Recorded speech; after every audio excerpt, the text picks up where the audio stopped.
Celebrating the Year of Faith this 2013, Veritas 846 Kapanalig, the number one faith-based radio in the Philippines. Pakinggan mo, may mabuting balita, katotohanan, pag-asa't pag-unawa. At kung puso mo ay naguguluhan, nalilito, kapanalig, ika'y makinig.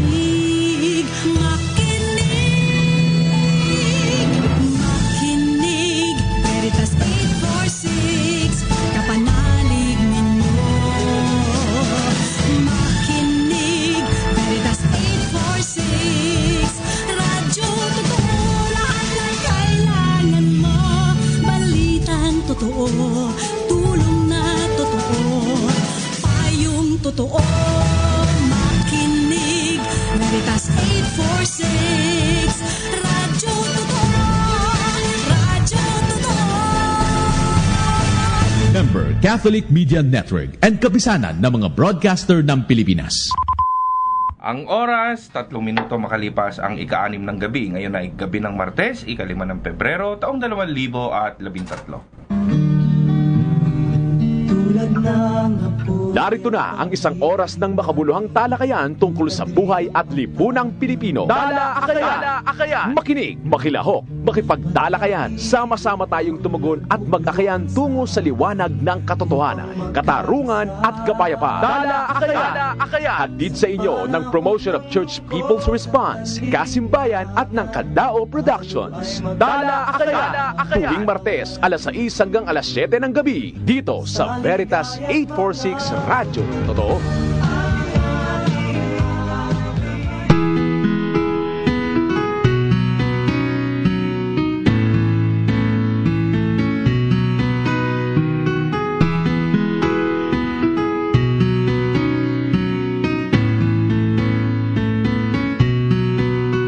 Sa aking paglalakbay, may talang patnubay, nagbibigay liwanag sa gitna ng karimlan.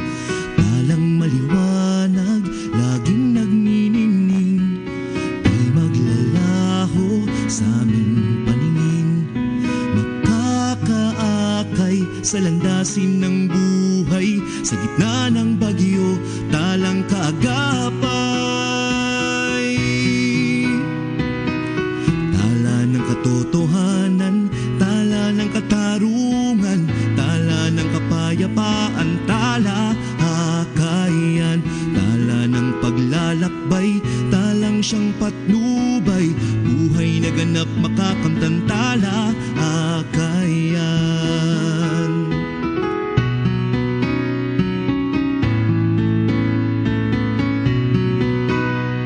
Taimtim na panalangin, manindigang tapat, sa mapagpalayang adikain. Tala ng katotohanan, tala ng katarungan, tala ng kapayapaan, tala akayan, tala ng paglalakbay, talang siyang patnubay, buhay na ganap makakamtan, tala akayan. Tala akayan, tala akayan. Magandang gabi, kapanalig. Narito na ang ating programang Talakayan, isang oras na makabuluhang talakayan tungkol sa katotohanan, katarungan, kapayapaan at kalikasan. Sa pagtaguyod ng Promotion of Church People's Response, Kapatirang Simbahan para sa Bayan, at ng Kadao Productions, 6 minuto tayo magsasama-sama upang pag-usapan ang buhay at lipunang Pilipino. Tayo ay mag-akayan tungo sa pagtugon sa hamon ng panahon, lipunan at pananampalataya. Kaya makinig, makilahok at tayo nang mag-talakayan. Magandang gabi po muli. Ito si Raymond Villanueva ng Kadao Productions. At ito si Father Greg Obejas. Kami ni Raymond ang iyong mga host dito sa ating bagong programa sa Radio Veritas 846 AM, ang Talakayan.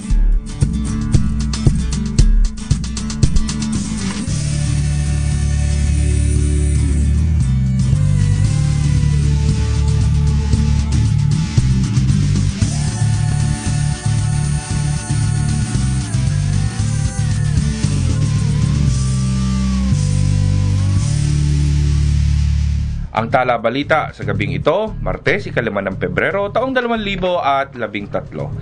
Ang ating unang balita, desisyon ng Korte pabor sa pagmimina, hinamon.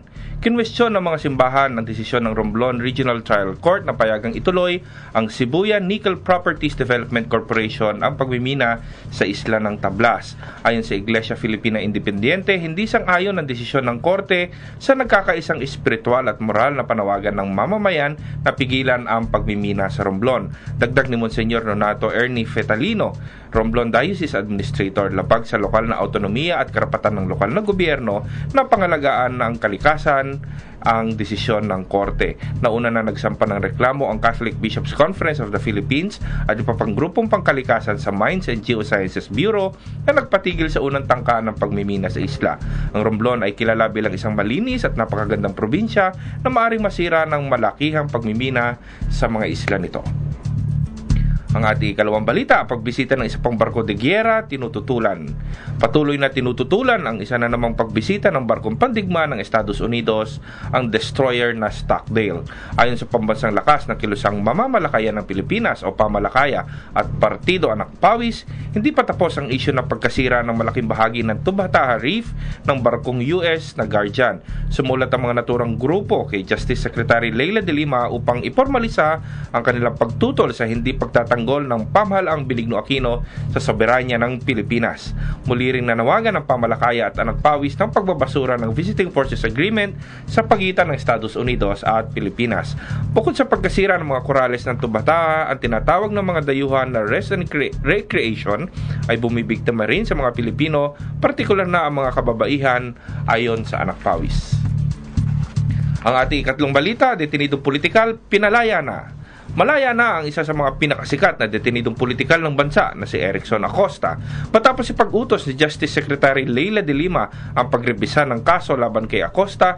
Inaatras na ng Department of Justice ang reklamo laban sa artista, mga awit at manunulat. Kahapon ay tuluyan ng pinawalang sala ng Gandara Northern Samar Regional Trial Court ang detenido sa kasong illegal possession of explosives. Si Acosta ay lumabas na kanina sa National Kidney and Transplant Institute matapos maoperahan dahil sa pamamaga ng bato. Siya ay inaresto at pinahirapan ng Philippine Army noong 2009 sa San Jorge, Northern Samar at nakakulong na mahigit 2 taon sa Calbayog Sub-Provincial Jail. Ang ating ika-4 na balita, mga taong simbahan nagpakita ng suporta sa gwardyang tinorture ng mga sundalo.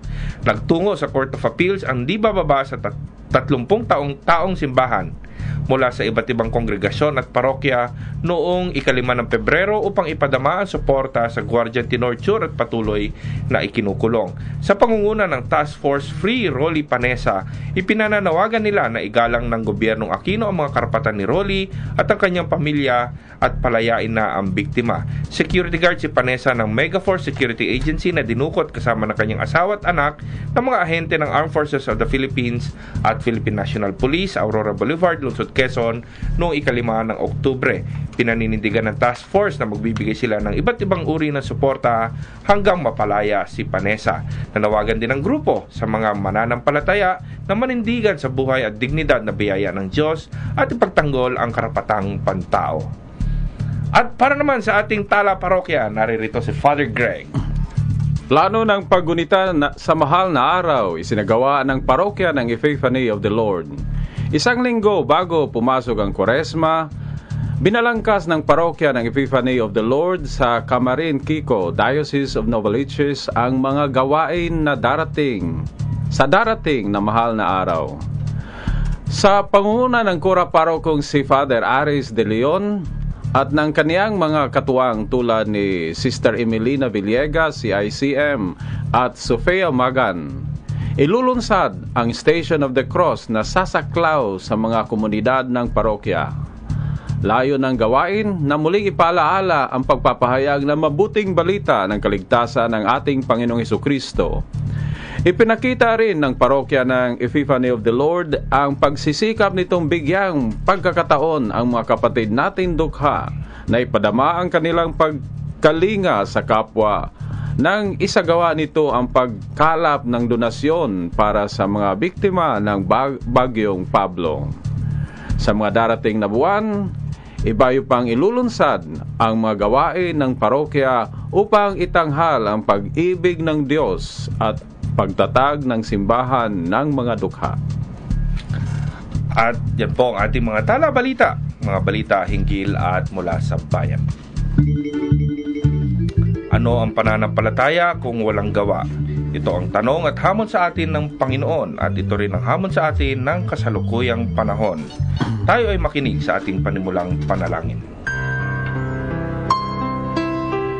Diyos na pinagmumula ng buhay at pag-ibig, nagpapasalamat kami sa iyong walang humpay na pagkalinga at pakikiisa sa amin. Madama at may padama nawa namin ang iyong pagmamahal sa piling at paglilingkod sa aming kapwa, lalo na yung mga dukha at inalipusta sa aming lupunan. Bigyan mo nawa kami ng tatag at lakas upang makapag-ambag sa patuloy na pagbabago tungo sa isang buhay na kaganap at kasiya-siya. Dinadalangin din po namin ang mga kapatid naming biktima ng kalamidad sa Mindanao. Yaong nawalan ng kapamilya, nawalan ng ikinabubuhay, at mga may karamdaman. Patuloy nawa nilang masilayan ang pag-asa at buhay sa kabila ng hamon na pinagdaanan. Idulot mo nawa na sa aming pagsisikap at pagkakaisa, katarungan at kapayapaan sa aming bayan ay makamtan, at kaharian mong pag-ibig at buhay ay mamumutawi. Inihiling namin ito sa pangalan ng iyong anak na si Jesucristo. Amen. Amen. Maraming salamat, Father Greg. Kaugnay ng ating panalangin ngayon, meron tayong text message ang ating Buena Mano ngayong gabi. Mapagpalang gabi sa inyo, Father Greg at kay Brad Raymond. Sa akin pong pananaw, kailangan pa nilang tulong at damayan sa kanilang mga dinaranas na kahirapan. Kapanalig. Ito ay text mula kay Kapanalig, Kuya Rodel Nobleza ng lungsod ng Taguig. Maraming salamat, Kuya Rodel. At magbabalik pa po ang ating programa. Ito ang ating programang Tala Akayan.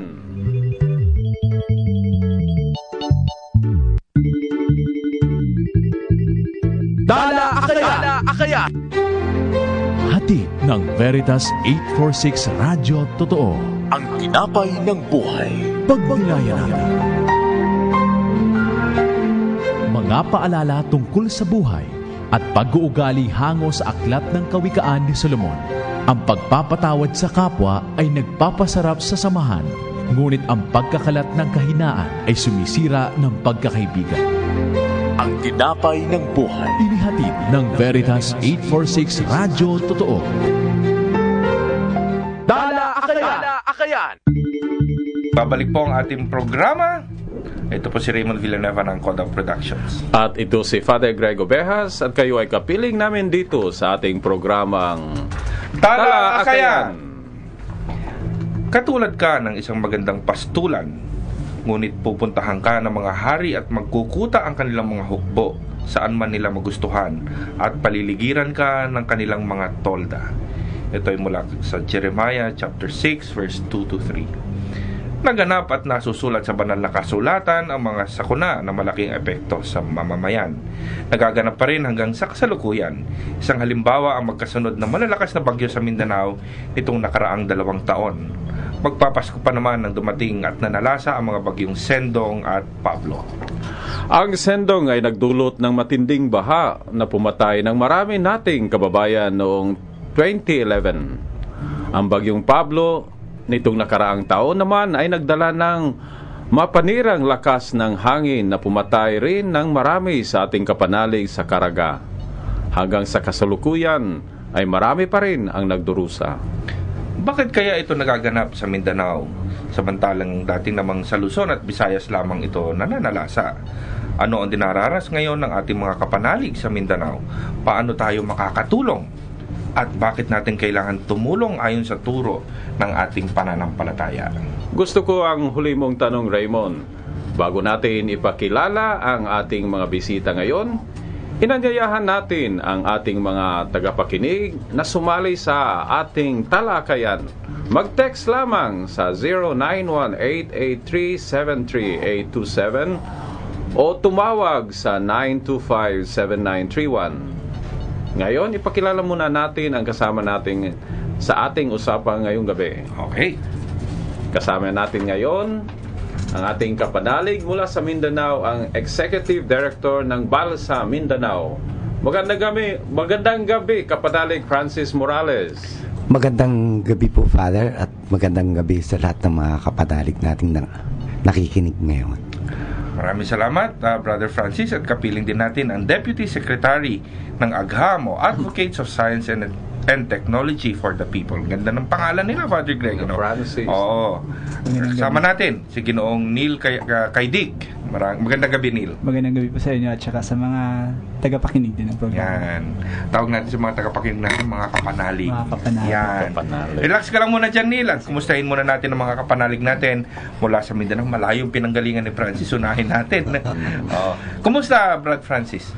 Sa awa po ng Diyos, mabuti naman. Salamat. Si Father Francis hindi nalalayo sa iyong kinalulugaran, Father Greg.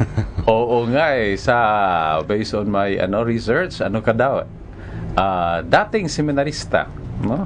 So my preparation ito si Francis ng theology dahil graduate yan ng theology ng Rimasia, no? Opo, St. Francis Regional Francis, Major Seminary sa Davao in 1975. Kailan lang yun?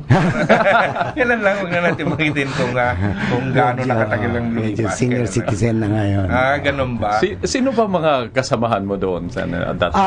Tatatlo na po yung classmates namin na obispo. Ay, Yung Archbishop ng Archdiocese ng Davao, si Ondoy Valles. Bishop ng Diocese ng Digo, si Jimmy Afable, at saka yung Bishop yata ng Cabanatuan, si Ronnie Bangkod. Kaklase kami. Kaya pala noong Disyembre, malugod tayo tinanggap doon sa tama. Kaklase mo pala si Bishop Jimmy, opo. Kasama kami sa philosophy at saka theology. So, kung natuloy ka sana, bishop ka sana ngayon. Ano man, kasing halaga ang gawain ngayon. Ang Executive Director ng Balsa Mindanao. Yes. Brad Francis, ano ang Balsa Mindanao? Ang Balsa Mindanao, ibig sabihin yan, balsa, yung parang, ano ba yun sa Bisaya? Bamboo raft or ano tawag niyan? Yung banana na tinuhog-tuhog basa mo sa Bisaya. Basta lumulutang sa tubig at nagliligtas ng buhay. Nakaligtas. Yung parang symbol ng resiliency ng mga Pilipino. Balsa, ibig sabihin nun, bulig alang sa Mindanao. Help for Mindanao. Ganun yung ibig sabihin yan.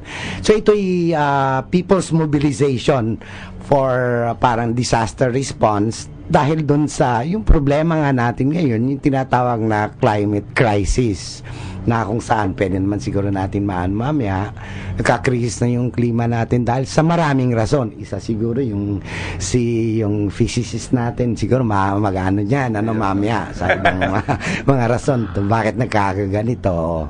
So ganun yung ang unang pinakatampok dyan is mobilisasyon nito ng mga mamamayan. Mamamayan ang nangunguna nito para sa pagtulong dun sa epekto ng climate crisis natin sa buong mundo, particular dito sa Pilipinas at saka yung pinaka-recent na nangyari dun sa Southern Mindanao region. Ngayon, ayon dito sa inyong brochure, kanina ko pa pinapakita doon sa mga camera, mga nanonood sa atin sa pamamagitan ng internet, pinapakita ko po yung brochure ng Balsa Mindanao. Meron kayong 5 response programs dito, Brad Francis. Opa. Pwedeng pakibanggit na maiksi itong 5 kung Una sa paano lahat, tumutugon at naglilingkod ang Balsa Mindanao. Opo. Una sa lahat, yung relief and rehabilitation missions na ginagawa ng Balsa Mindanao at saka member networks nito. Kasi wala naman itong pera eh. Yung nagdidepende ito sa puso at saka sa ano ng ating mga kababayan, lalo na yung mga mahihirap na tumutulong para tulungan yung mga kapatid din nating let's say nasalanta ng bagyo.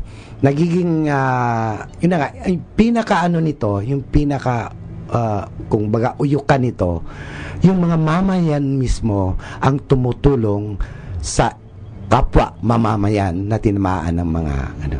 Yan ang una nating ginagawa. Pangalawa po, nag-aakay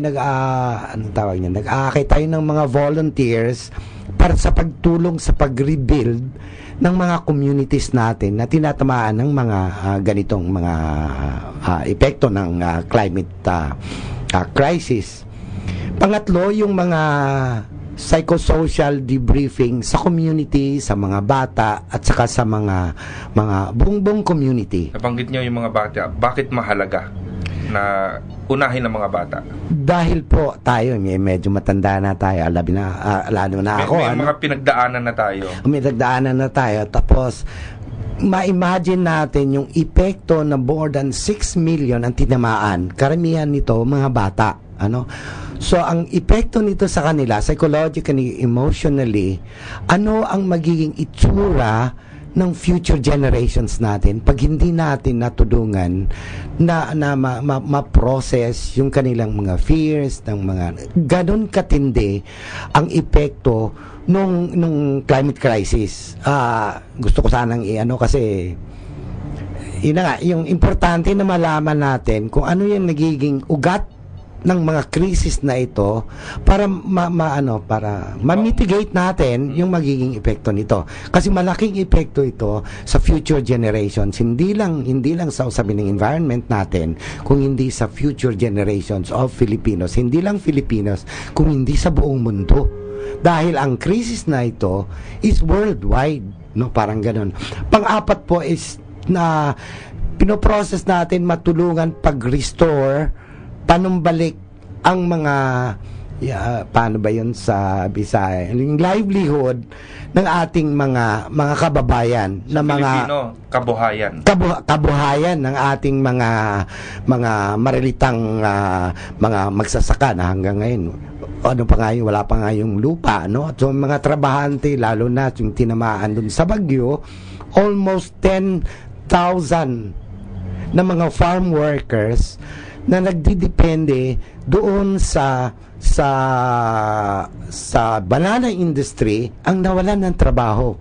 Much more pa yung nagdepende doon sa coconut industry, which is yung pinakaano ng Davao Oriental. So ma-imagine natin yung direct at saka indirect effect doon sa nakikinabang doon sa industriya ng saging. At saka sa industriya ng nyog doon sa dalawang probinsyang tinamaan. At saka panglima na parang inaano ng Balsa Mindanao ay yung mga free legal clinics. Nag-aano tayo ng mga kapatid natin, kapanalig natin na mga abogado na para tumulong sa mga missions. Kasi ang nangyari lahat tinangay ng bagyo, papeles ng ating mga kapanalig na, let's say, birth certificate, marriage certificate. Mahalaga sa kabuhayan yung certificate of land title. Land titles, yung mga ganon. So, part ng Balsa Mindanao, yung free clinics, aside from yung yung physical, emotional, psychological, support. At saka on top of that, hindi lang dun sa usapin ng relief and rehabilitation, yan, so restoring at saka yung over and above yung advocacy tungkol dun sa climate justice na inaano natin. Kasi importante malaman natin kung sa Bisaya pang ang ugat hinungdan ng itong mga bagyo. Never 45 years or sa UN studies mga 100 years na dinaanan ng ganito kalakas na bagyo ang Davao Oriental, Compostela Valley Province at saka part of Caraga region. So kaya medyo guerrilla na rin yung yung bagyo. Hindi na rin kaya medyo kampante. Opo, as predictable as before. Not as predictable as before. Kaya ganun yung importante. Kaya meron tayong scientist dito para para malaman natin kung ano yung dahilan, sino yung may at the same time part ng advocacy yung paniningil sa kung sino man ang merong malaking responsibility na nagdulot ng ganitong, paano ba yan sa Tagalog, ganitong pinsala, kalalang pinsala, lalo na sa mga kapatid nating the poor, the deprived, and the oppressed who are struggling to be free from these chains na nag-ano sa atin, no? Importante kasi hindi lang kasi reality na ang climate change. Reality na ang epekto ng climate change, bagyo, lindol, landslide, at ang hardest hit sa experience namin, yung mga kapatid natin, mga panalig natin na mga pobre, marginalized in society. Yung mga ibang nagnakaw, nagdambong ng ating resources na binigay sa atin ng Panginoon, binigay sa atin ni Allah, binigay sa atin ng mababaya para sa ating lahat. Bakit yung inano din namin, bakit iilan lang ang nakikinabang at ang epekto ng kanilang, ang tawag natin yan, pagkagahaman at saka yung majority poor, deprived and the oppressed, dahil dun sa vulnerability natin ay dahil nandito tayo sa isang bansang napakayaman in terms of mineral resources sa ilalim ng lupa, napakayaman ng lupa natin for pagkain. Walang rason na merong magugutom dito sa Pilipinas at walang rason na hindi uunlad ang Pilipinas. Bakit ganon? Parang ganon yung importante. Nagsasalita si Brad Francis sa mga nakakapanood sa atin sa online. Napapatango na lang po kami ni Father Greg dito. Pasensya na po. Dahil okay po yan. Ganon yung kasi yung ginawa o pinatay na mga kapatid nating na more than 1,800 ng missing, more than 2,000 na injured at affected 6 million. At sa karamihan nito, mga kapatid, kapanalig natin, pobre, marginalized ng society. Kaya medyo pasensya na kung medyo carried at saka galit. That's why we invited you, Brad Francis. So you're the right person to talaga magsalita. Francis, anong naging tugon? Anong tugon ng simbahan at mga NGO sa nangyayari? Napakaganda na to ng Father. As per report, kasi yung ako sa mga kapatid kapanalig natin na mga NGOs at galing sa simbahan, lay workers in Mindanao, ang tugon ng simbahan. Yung mga faith-based organizations natin from the Roman Catholic Church, from the United Church of Christ in the Philippines, from the Iglesia Filipina Independiente, from the Philippine Episcopal Church, at saka iba pang members ng National Council of Churches of the Philippines. Nagiging alternative talaga yung church faith-based organization. Hindi pa yun dun sa balsa, no? Itong mga non-government organizations, faith-based organizations, nagiging alternative sila ng mga kapatid natin, kapanalig natin sa mga nag-breakdown. Masabi natin, in the main, sa tingin namin, nag-breakdown ang ng Government of the Republic of the Philippines. Oo nga pala. Ang daming sabagay ang ebidensya niyan. Take care of na lang po sa newspaper. Yung mga kitchen, sa YouTube, pumunta na lang kayo. Marami na po. Pero gusto lang namin i-highlight yung diocese ni Bishop Alo. Andun si Meds. Si Meds kasama ko pa sa seminar. Medyo younger sila. Si Meds Salomia, ginamit ng diocese ng Davao Oriental, ng Mati, yung mga churches nila as the center of yung mga relief operations. Saka nagbibigay sila, nag-ano din sila. So aside from network ng Balsa Mindanao, Balsa Southern Mindanao, yung mga faith-based organizations natin, particular yung Diocese of Davao Oriental under Bishop Alo, Sa Mati. Mati. Dito banda sa may Davao del Norte, ano-ano yung pangalan ng parish priest ng New Bataan, Hardest Street din yung New Bataan. Yung sabi ng mga kasama doon, yung isang aside from yung relief and rehabilitation, yung pagbibigay ni Father Tuling yata, parish priest ng New Bataan, yung pagbigay ng hope at saka sa mga kababayan natin. Which is just as important as giving them canned goods. Right. Tama yun, Raymond, Father. We just Yun ang need- lumabas. We just need Other organizations like the Chameleon Fathers, the Jesuit Communities, the Redemptorist Fathers ng Davao City, mga sisters, different organizations, Sisters Association in Mindanao, at iba pang mga sisters organizations and brothers organizations. Malaking tulong We'll nila. get back to you, Brad Francis. Mamaya tatanungin natin kasi na-erase mo na rin yung tanong bakit nangyayari ito sa Mindanao. We just need to take a break at sa ating pagbabalik kausapin natin ang Deputy Secretary ng AGAM. Malaman natin ang kasagutan, ng ilang kasagutan doon sa inyong mga itinatanong. Patuloy po kayong makinig. Ito ang ating programang Tala Akayan.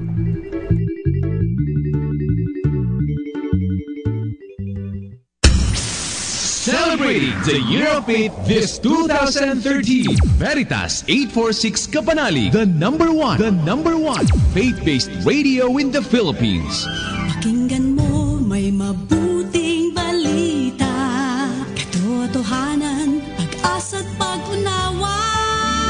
At kung puso mo ay naguguluhan, nalilito, kapanalig, ika'y makinig. Makinig, Veritas 846, kapanalig ninyo. Makinig, Veritas 846, radyo totoo, lahat ng kailangan mo. Balitang totoo, tulong na totoo, payong totoo. Makinig, Veritas 846, radyo totoo, radyo totoo. Member Catholic Media Network and kapisanan ng mga broadcaster ng Pilipinas. Ang oras natin, 34 na minuto makalipas ang alas 6 ng gabi. Ito pa rin si Raymond Villanueva ng Coda Productions. At si Father Greg Obejas at kayo ay kapiling namin dito sa ating programang Tala Akayan! Sa nakaraang bahagi ng ating talakayan, kinumusta natin ang mga kapanalig sa Mindanao kasama ng Bagyong Pablo. Pero may mga phone numbers dyan na pwede pang makapag-participate ang ating mga kapanalig. Father Greg. ito. Mag-text lamang sa 01-883-73827 o tumawag sa 925-7931. Ngayon, Father Greg at Brother Francis at mga kapanalig, tanungin natin ng isang scientist kung anong dahilan ng mga mapanirang bagyo at kung paano dapat tumugon ang sambayanan. Neil, kumusta ang mga scientist natin? May trabaho naman sila. Pero hindi masyadong swak. Marami ba kayo dito sa Pilipinas? Napakakonti. Nakakalungkot isipin na napakakonti ng mga scientist. At minsan nga, graduate lang ng science courses pero hindi naman talaga nagpa-practice. Kasi walang venue. Walang venue na pagpa-practicean ng kanilang natutunan ng college. Si Neil po ay physics major ng University of the Philippines. Pero ang organisasyon nila, mga makabayang mga scientists ito, AGHAM. Advocates of Science and Technology for the People. So kayo talaga yung maiiwan sa Pilipinas in good time and in bad time. Meron din tayong mga kasama sa organization na nag-abroad para pagbutihin pa ang kanilang pag-aaral. Pero babalik din. Oo nga yung pupuntang abroad at maiwan sa abroad. Iba yun. Sana, pero- punta ng abroad, babalik naman. Yan. Pero minsan yung iba hindi din talaga natin masisisi kasi nga sa kalagayan ng bansa natin wala talaga, frustrating siya para lalo na kung pinaghirapan mo yung 5 taon mo sa kolehiyo tapos wala ka din mapupunta. Physics? Nako, Physics, hindi marami ang nakakatapos niyan. Ngayon, ano ang serbisyo ng Agham? Ayun, so nakafocus sana meron kaming kumbaga 5 mga aspects na gusto sanang tutukan, education, health, national industrialization, tapos public utilities, tapos environment. Pero ngayon, since sunod-sunod talaga yung mga environmental disasters, medyo nahata kami papunta sa issue ng environment. Talagang halos lahat ng binibit-bit naming issues ay environmental issues, although hindi pa rin namin iniiwan yung iba pa. Ngayon, may mga tanong okay. kanina si May Francis. mga services. Okay. Hindi, services. Sige. Sa mga services. Baka naman sabihin nyo. Nagkakandak kami ng People Science School. Ito yung pumupunta kami sa community. Hindi namin ini-impose kung anong kailangan nila. Ina-assess namin yung kailangan ng community saka doon magbabase ng curriculum na ituturo sa kanila. Tapos nagkakandak din kami ng libreng environmental investigation missions. So pupunta kami sa mga community kung saan apektado ng malalaking projects ng gobyerno, ng mga private companies, tapos tinitingnan natin, ina-assess natin kung anong epekto nito sa kanila at sa environment. Si Brad Francis ayan ba? Sige, sa susunod na. Tapos marami pang iba, yung mga relief operations, meron din kaming larga sa relief operations. Ito yung tinatawag na Brigada Kalikasan. Nagsimula to nung Sendong. Tapos nakikipag-coordinate din kami sa Balsa. Neil, bakit sa tingin ninyo nagkaroon ng sobrang mapanirang mga bagyo ngayon, no? At bakit Sa tingin ko talaga. Mindanao na ngayon? Bakit Mindanao? Bakit Mindanao na ngayon natatamaan? Dati, yung Leyte, yung Isabela, pwede. oo. Bakit Mindanao? Wala pa tayong nababasa talaga na journals na nag-explain kung bakit sa Mindanao in particular yung maraming yung pinuputakte kumbaga ngayon ng bagyo, no? Kasi bago pa lang naman nangyayari yan. So siguro wala pa talaga komprehensibong pag-aaral tungkol dyan. Pero definitely hindi natin to maihiwalay sa climate change na nangyayari ngayon. Isa na talaga itong epekto. Kung dati nakikita natin na lately dumadami, ngayon nag-iba pa yung lugar ng bagyo. Kaya yung dati na kampante talaga ang Mindanao dati, hindi sila sanay sa bagyo. Kung kaya talagang gulat na gulat sila ngayon, kulang din talaga sa kahandaan. Dahil, yun nga, hindi siya laging nangyayari. Pero bakit ganun kalalakas ang mga bagyo? Kasi meron naman bagyo sa Mindanao, pero ulan lang ang dulot niyan at hindi naman kasing bigat ng katulad nung sa Sendong. Pero ngayon may hangin na kasing bigat ng Pablo. Bakit ganun? Hindi pa talaga natin, pero epekto siya ng climate change, definitely. Pero kung bakit maraming hatak, iba-ibang kaso siguro yun. Iba-ibang kaso. Pero sinabi ni Brad Francis kanina, ang phrase niya, climate crisis. Does Agham agree? Oo. Tapos, ang pa nito, ang mas malala pa nito, hindi lang naman siya basta-basta environmental crisis. Parang reflection din siya ng crisis ng ekonomiya at yung buong kalakaran na pandaigdig. Kasi kung titingnan natin, kasi nga, yung climate change, again, ang dulot nito, ito yung dumaraming carbon at greenhouse gases sa parang kumot ng mundo, no? Pero kung titingnan natin ng maigi yung contribution ng Pilipinas sa carbon emissions ng buong mundo ay 0.28% lang. It's not even 0.5%. Hindi 0.28%. Pero we are experiencing the tayo damage. Yung pinakamarami. So hindi siya basta-basta lang environment. Crisis talaga siya ng tapos yung kumbaga yung climate change natin ngayon hindi siya natural. Kumbaga epekto siya ng kagagawa ng tao. Unlike before, kung meron tayong climate change, halimbawa yung ice age, normal siya na nangyayari. Ngayon, hinihisan siya ng activities ng mga tao. Kaya, at ang activities na to, syempre, may kinalaman siya sa kagustuhan ng ibang bansa na talagang yumaman ng yumaman, no? Tapos, yun, kagahamanan basically. So, politika, ekonomiya, buhol-buhol na siya na krisis. So even ganun lang kaliit ang contribution natin ng carbon emission, pero we contribute din sa climate crisis. Actually, kung sinasabi nga namin na pa-joke, tanggalin na natin ang Pilipinas, wag na huminga lahat ng mga Pilipino, meron pa rin talagang climate change. Pero in the sense of solidarity, I mean, this is our world. So we have to be concerned. So, gagawin natin yung yung papel natin, mag-cut down tayo kung sa carbon emissions, pero higit sa lahat ipanawagan natin na mag-cut down yung mga nagko-contribute ng 20%. Meron pa dyan siguro 25%. Malaki talaga yung... Estados Unidos at China. Banggitin na natin. Ako na magbabanggit. Ayaw ko banggitin.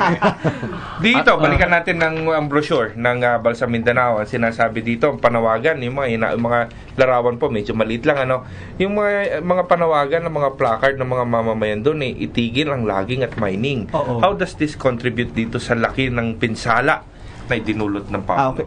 Kasi parang meron nang climate change, kaya tuloy-tuloy yung bagyo natin. Mas pinapalala pa ito. Kasi itong logging at saka yung mining, ina-expose niya sa vulnerability. Nagiging mas vulnerable ngayon yung communities mo. Dahil, yun nga, kung dati meron kang tagapigil sana ng ulan at hindi didiretso sa lowlands yung tubig mo, ngayon wala na. In fact, ang mas masama pa nito, hindi lang siya basta-basta walang nakapagpigil. Dahil meron kang putol na puno, sabay din siya sa mga bumababa. So talagang hindi na lang siya basta tubig yung sa'yo, dadagsa sa'yo, troso, tapos lupa, batong malalaki, boulders. So landslide yan at saka pagkatapos may kahalong mga troso na wawalisin ang mga bahay. Kaya hindi mo naasahan yung galing mo sa paglangoy kasi talagang magaling ka maglangoy, walang makagawa dyan. Yun nga. So itong yung panawagan ng mamamayan ng Mindanao na itigil itong mga mapanirang pagmimina para mabawasan na rin yung epekto nitong climate crisis na ito. Hindi pa yung dahil tayo yung maliit lang yung kino-contribute, but the effects of climate crisis. Ang Pilipinas ang isa sa mga pinakamalala na tinatamaan. At least mabawasan yung vulnerability natin sa mga disasters. Kung maayos yung kagubatan natin, kung buo yung bundok natin. How is the forest Mindanao? Is that kalbo na ba talaga Francis Ay, oo. Kung titingnan natin yung historical ng pag-ubos ng mga Espanyol, ginawang mga simbahan at saka mga yung trade ng Mexico noon, 'di ba? Acapulco. Pagkatapos yung mga Amerikano. Tapos pagkatapos ng mga Amerikano, yung mga local na mga naman natin. Kung titingnan natin doon sa graph ng before the Spaniards dumating, 90% pa tayo forest cover. Ngayon less than 3%. Medyo umakyat dahil iniba pala yung definition ng forest, kaya medyo lumaki yung forest natin. Parang GNP, GDP din yan.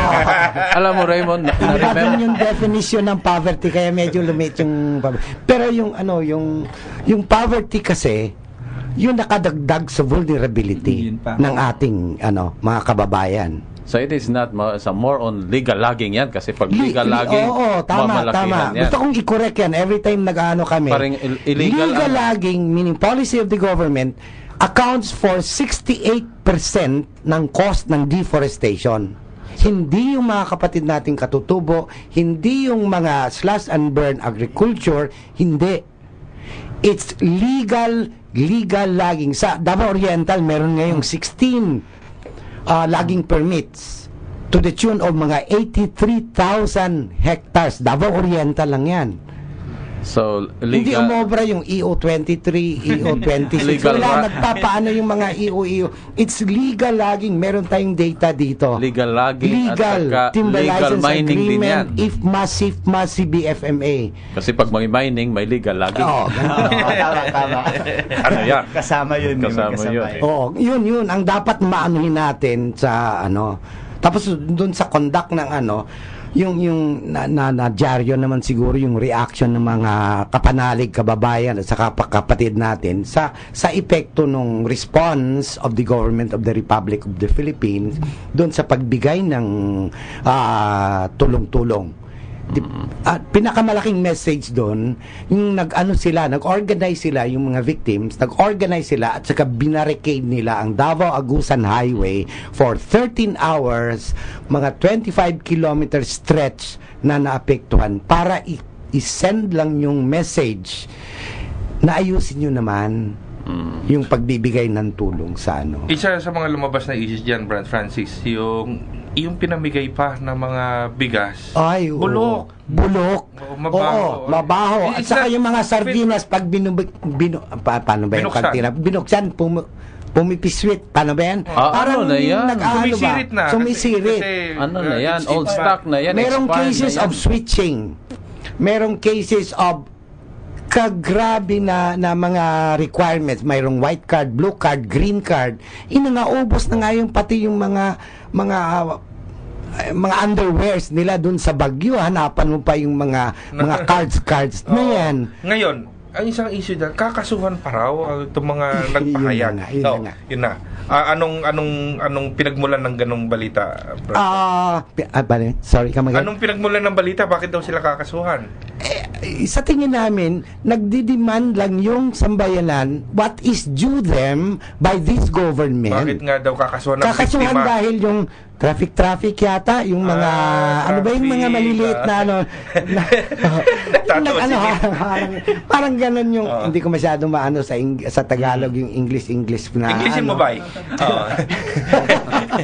yung parang ano maliliit na bagay, yung parang Pero yung inhumane treatment doon sa mga biktima, hindi ba yun sino pa dapat kasuhan dapat doon? nga yun parang yun ang dinidemand nila for accountability and responsibility of big mining corporations, of big logging corporations, and siguro departments of government na nagiging tulug-tulugan or sa bagay common knowledge naman ito sa yan DNR. Let's not state the obvious. let's take a breather. Yung mga text messages ng ating mga panalig, napakarami na po. Pinagpalang gabi po, Father Greg at Brother Raymond. Tune in po kami para sa Talakayan mula kay Kapanalig Marvin ng Tondo.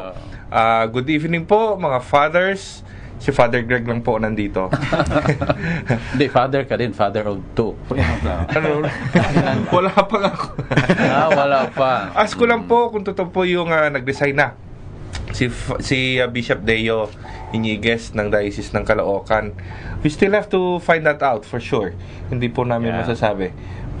Meron ko ba nabalitaan kaugnay nito, Father Greg? So I would rather reserve my pero correct. I want to be sure, no? Oo. At ito, meron pa. Magandang gabi, Kapanalig. Pakitalakay nyo nga po ang climate justice. Sige na, pagbigyan na natin. Ano po ang climate justice ayon sa inyong pakahulugan, Brad Francis? Importante na sa tingin namin mapanagot yung dapat managot sa nangyayaring ito. Ito yung part ito ng usapin ng crisis ng mundo na kung saan sinasabi kanina ng physicist natin 0.6% lang yung contribution ng Pilipinas, pero yung mga malalaking mga bansa 0.3 malalaking bansa contribution nila sa kabuuang pag-init ng mundo and eventual na pagtunaw ng yelo at saka result ng mga bagyo at saka ganito. Importante makahanap tayo ng justice dyan. Dapat managot sila sa kanilang ginawa kasi sila yung nakinabang sa bigay ng Panginoon, bigay ng kalikasan para sa ating lahat.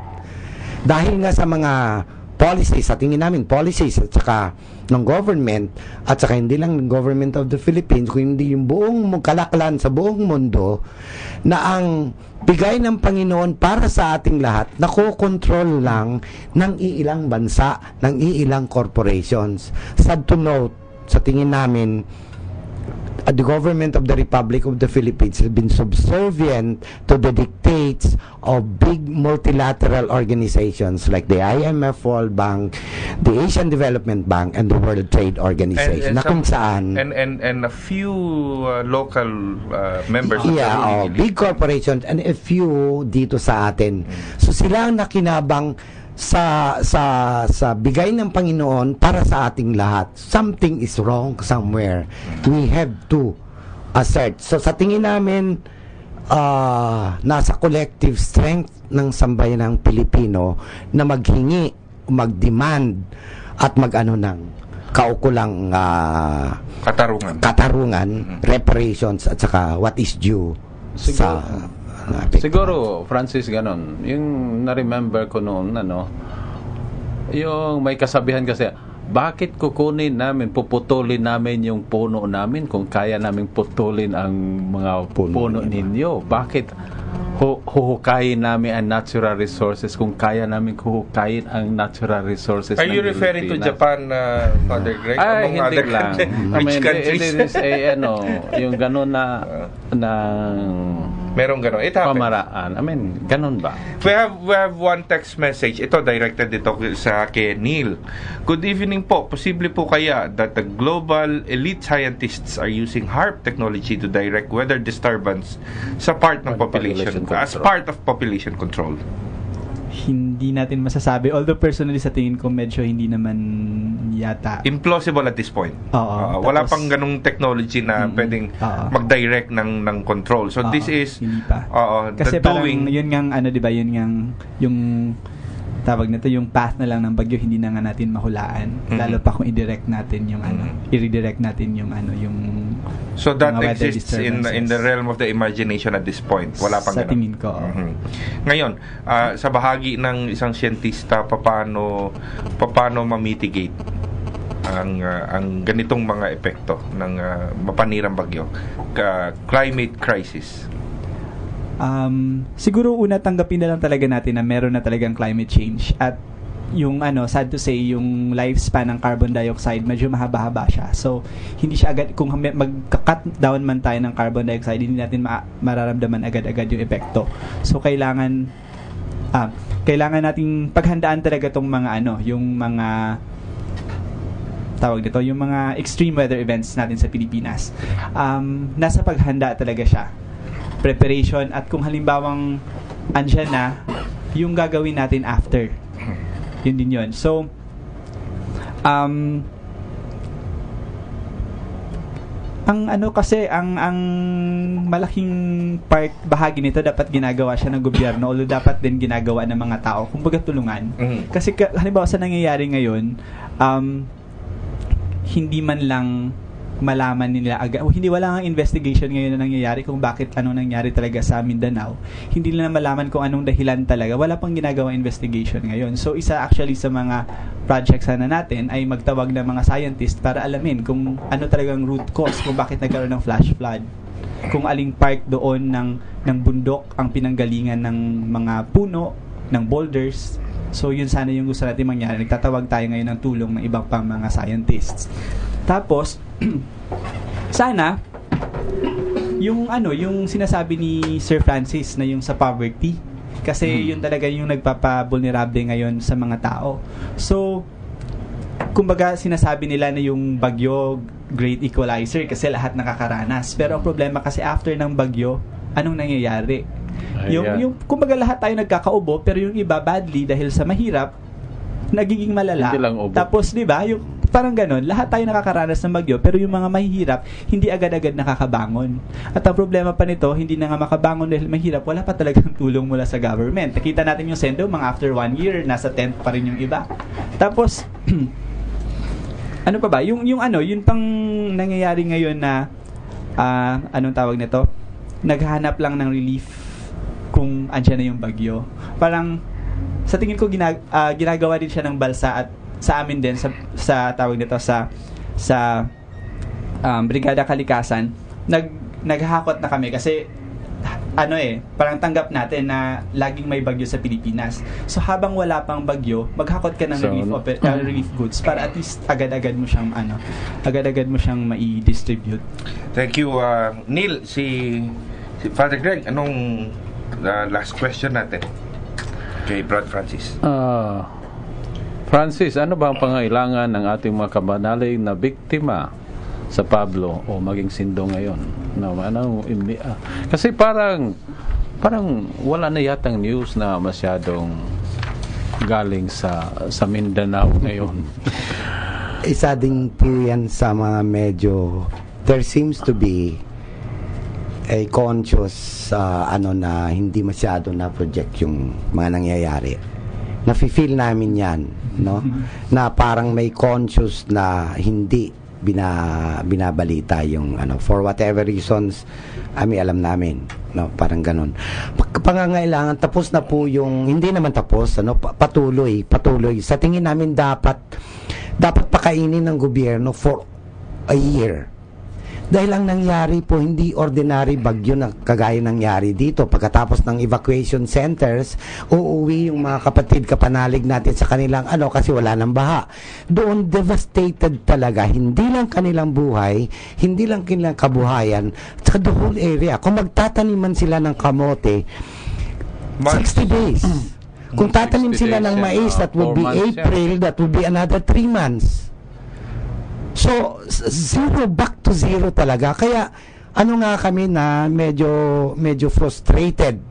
That's the kindest word we can give to the efforts of the government of the Philippines. Plus, kaya nga galit na galit yung mga tao doon sa pamamahagi ng relief. Kasi alam ng mga tao na maraming perang pumasok, maraming bigas, ilang barko na bigas ang pumasok. Bakit ganon? So ang pinakamalaking ebidensya yan, expression ng ng mga kapanalig kapatid natin doon is yung barikada. Nag-promise yung DSWD as per na 10,000 sacks for those affected ng barikada.